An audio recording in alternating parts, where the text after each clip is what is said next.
Hey everyone, and welcome back. Today we're going to do a video showcasing one of the things that I've just added to the game that I'm working on, Thrall. This is actually just to kind of go into some of the thought process of what goes into some of the mechanics of an RPG Maker game. I feel like a lot of people, when they're making an RPG Maker game, they kind of throw things in without thinking about how it connects with other elements of their game, and they just throw it in because it's like, oh, that's cool. But they don't really consider, like, okay, but how does that actually impact the gameplay? And more importantly, how does it conflict with what's currently going on? So we're just going to jump into the game, and I'm going to show you what it is that I'm talking about. I'll enter full screen here.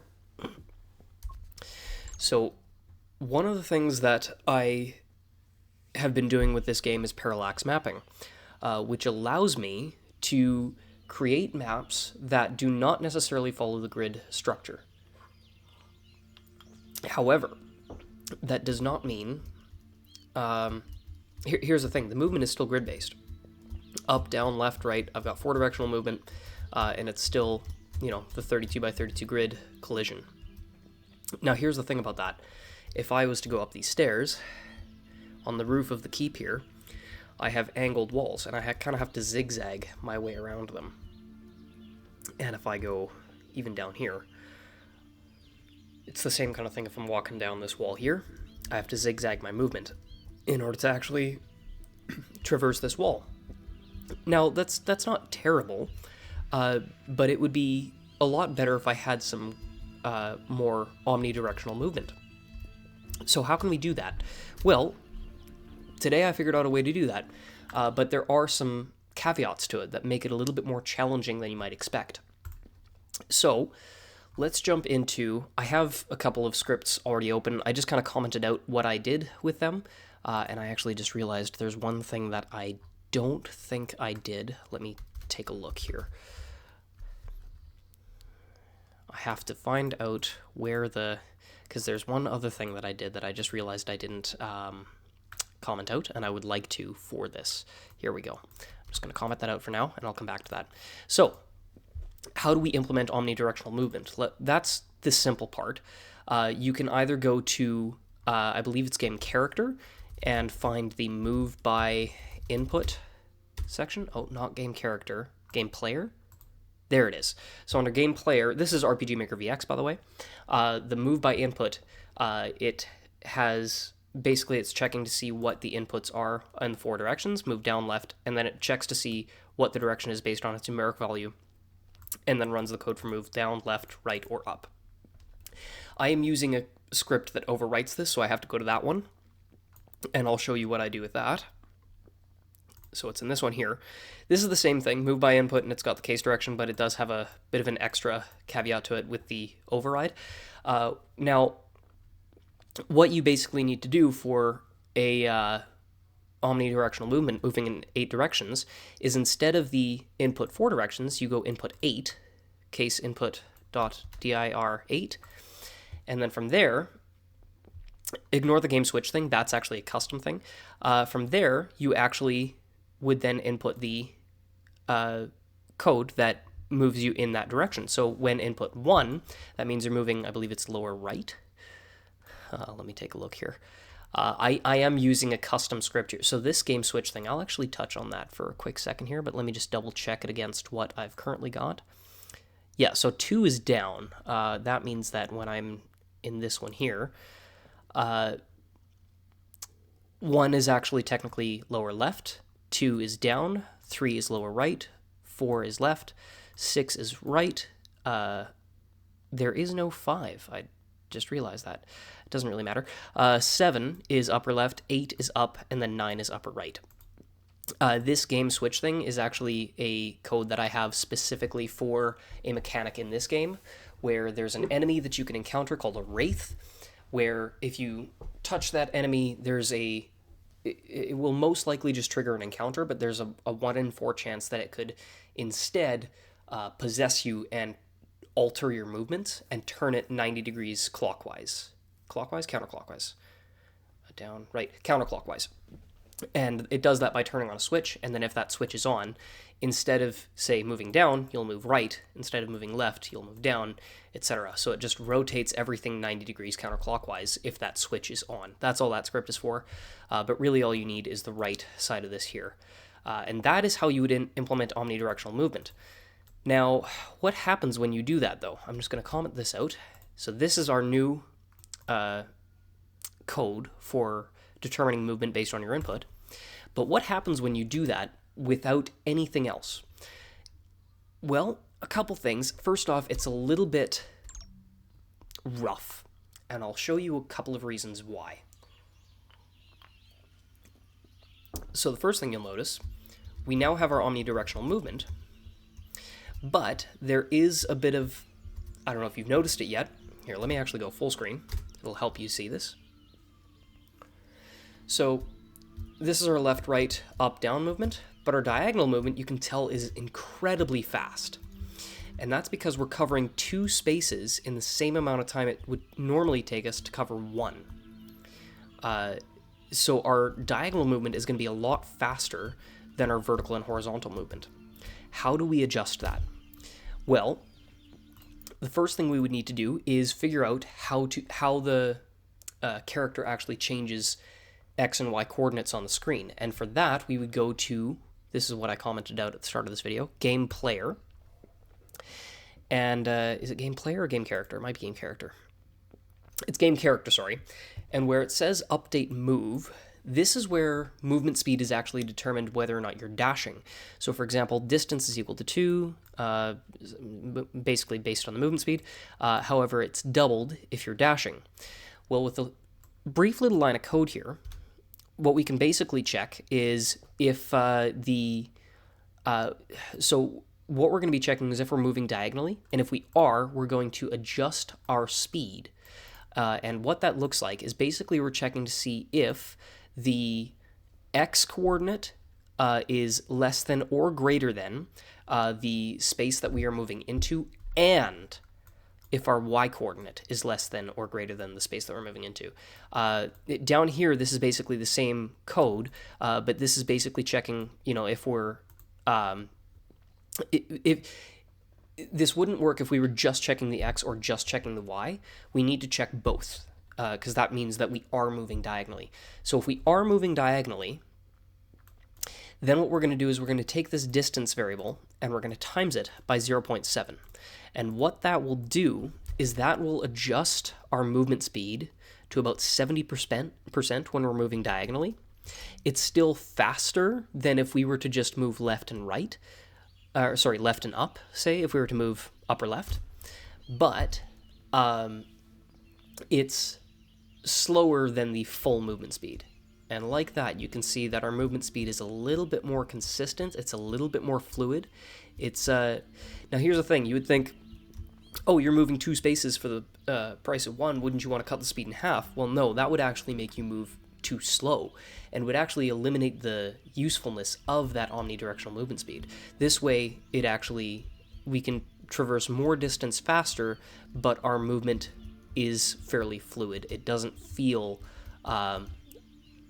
it feels fairly consistent. So that's one of the things you need to take into consideration is your movement speed when you're moving diagonally. However, that's not the only thing you have to consider. There is one more thing that we have to consider. I shouldn't have closed that window. We actually still need that. There's another thing that you need to consider, which is collision detection. Now, in most situations, it won't matter. However, I am using parallax mapping with this game, and the overlays... Let's see if we can do that. So the overlays, I don't know if you can see that. There's a brief second where you can see the top of that. My mouse isn't showing on screen right now, but you can see the top of that torch cutting into Lionel's cape as he cuts the angle. And it just looks a little bit off. There's a better example if I go up here to where this wall is, because you can walk behind this wall. I think. There it is. You can just see there's a brief period of time where it looks like he's kind of clipping into the wall. That looks pretty jank. And it's worse in other parts of the game. And so for this particular game, yeah, it's kind of nice to be able to walk along the edge of the wall like that. But when rounding that corner and cutting the corner, there's that little bit of clipping and there's that bit of a visual glitch. So what we need to do is we need to adjust our collision detection so that we cannot round corners like that and prevent that visual glitch from happening. Normally, how this works is that when you're moving diagonally, the game will check two things. Is the space that you're moving into available? And is one of the spaces, either, say I'm moving to the lower right, is one of the spaces either to your right or below you available? If one of those is available and the space you're moving into is available, you can move diagonally. What we need to do is to make sure that all three spaces are available. The one below you, the one to the right, and the one that you're moving into. Now, it will be a little bit awkward with the collision, but it should prevent that visual glitch. So let's go into that and see if we can fix that. I believe that is in here, game character. Let me take a look here. Passable is one of it. Okay, so this is where we now need to go to, because where it checks collision is actually in the move script itself. So for example, where is it? It's a little bit further down. Okay, so like, for example, move down. If passable, X and Y plus 1. It checks to see if that is passable. If it is, then it will move you into there. If not, then it'll just turn you if turning is allowed. What we need is to go down to the move lower left section. And now what we need to do, this is our passability check. It checks is the spot immediately below you and the spot that you're moving to the lower left available, or is the spot immediately to your left and the spot that you're moving into available. What we want to do is we want to get rid of that and replace it with this line here, which basically checks is the spot immediately to your left, the spot immediately below you, and the spot immediately to your lower left available. And if it is, then it will actually move you. This will be important later, we'll get to that, but for now, that is what we want to check. We want to see if all three of those spots are available. Now, it will have a slight,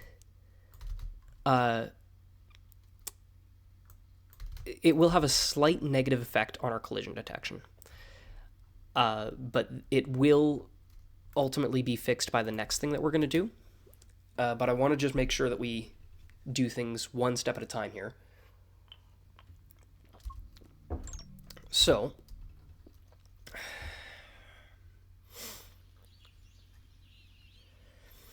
now we've got, okay, so we've got our 8-directional movement, we've got our movement speed adjusted, now we need to check our collision.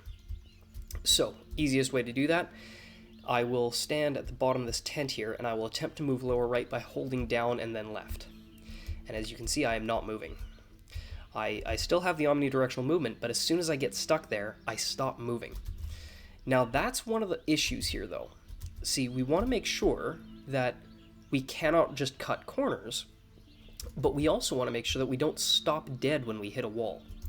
That's the next issue that we need to fix. Normally, if you hold down, here's the thing, with 4-directional movement, if I hold left and then I hold up, I would normally just start walking in the direction of the last key that I pushed, I believe. It might just be that you start moving up. In this case, though, if you hit a wall, you stop dead. With 4-directional movement, if I'm like right there, I'm holding down and left, I feel like I should be moving in some direction. Maybe not necessarily the direction I want to go, but at least in one of the directions of the keys that I'm holding down. So what we need to do with that is we actually need to, within our collision detection, so here's the thing. We've checked to see if any of the spots that we're moving into are available and any of the spots that we're cutting the corner for are available, but what happens if they're not? Do we just stop dead? Because that feels kind of wrong. Instead, what we're going to do is we're actually going to use this line of code here. If this is not passable, the next thing we're going to do, we're moving lower left here, the next thing we're going to do is check to see if the spot directly below us is available. And if it is, then we're going to move down instead of lower left. And if that's not available, then we'll check to see if the spot immediately to our left is available, and if it is, then we'll move to the lower left. So we're just going to insert those lines of code in between the normal if and else statement. And we're going to do the same thing for all the other directions. And what this should do is pretty much fix any issues that we have with both our collision detection as well as our fluidity of movement here. So now I'm going to test it in the same spot with the same thing. So right here, I'm holding the down arrow key right now. If I hold lower left, I cannot cut the corner, but instead I'll immediately move left, and then once I'm available to, I'll start moving lower right. Just like that. I'm just holding upper left the entire time right now, and I'm not cutting any corners, but it kind of looks like I am, because I do have the ability to move to the left and right. I just don't have I don't have those directions available all the time, so I need to kind of find a way to intelligently navigate around the corner without necessarily being locked into and rigidly stuck in, oh, I can only move lower left when those keys are held. And so that is how omnidirectional movement is now going to be implemented into Thrall. Obviously, this is not available in the demo right now, but it will be available in the full release and the next version of the demo whenever that comes out. So this is just an example of some of the things that go into... I just realized I'm not full screen, but I think you can kind of see what I'm doing here. I'll just go into full screen and mess around with this while I talk here. So this is just an idea of what goes into the development of mechanics within a game. It's not just a matter of, oh, I want 8-directional movement, so all I need to do is put the inputs in for the correct keys and have it move in that direction. You can, but in a lot of cases that's not going to be enough. You need to actually check things like, okay, but how fast am I going to be moving when I move diagonally? Am I going to be allowed to cut corners? And if I can't, how am I going to be able to navigate around them in a way that makes sense, that keeps the movement fluid, and lets the player feel like they actually have full control and they're not going to get stuck? This kind of movement actually feels really good. I feel like I have full control over the character right now. I feel like I have full control over where I'm going. I can easily navigate those these kind of corners here without having to zigzag my way around, and it feels good to control. And so that's kind of the things that you need to take into consideration when throwing mechanics into games. You know, I've seen games that kind of implement things like this, but they don't really put a lot of thought into how it actually meshes with their world. And honestly, I wouldn't consider doing omnidirectional movement if I had a completely grid-based structure for my games. If I wasn't using parallax mapping and it was strictly tile-based and it was all squares, there wouldn't be a need for omnidirectional movement. But because I'm using a little bit more of a creative style and I have some, you know, angled walls and things like that, it actually makes sense to have, and so it makes more sense to implement, but it does take a lot of consideration as to how it actually works with everything else. So that's really all there was to this video. It's just a simple one for this. Yeah, jeez. Sorry, I'm a little under the weather, so my mouth is not keeping up with the thoughts that go through my brain. So sorry if I'm a little bit scattered for this one, but I just wanted to put together something quick and simple for you. Yeah, that's it for this one. I'm probably going to do another video at the end of this year for just a recap on where the state of development is for Thrall. And then in the new year, I've got some ideas for a couple new videos. We're going to be going to some pretty heavy topics, so hopefully it'll be good. Hopefully it'll be something to look forward to. But anyway, with that, just want to send this your way. Hope you're having a wonderful holiday season. I just dated the episode. Oh well, too late. Yeah, and I will catch you next time.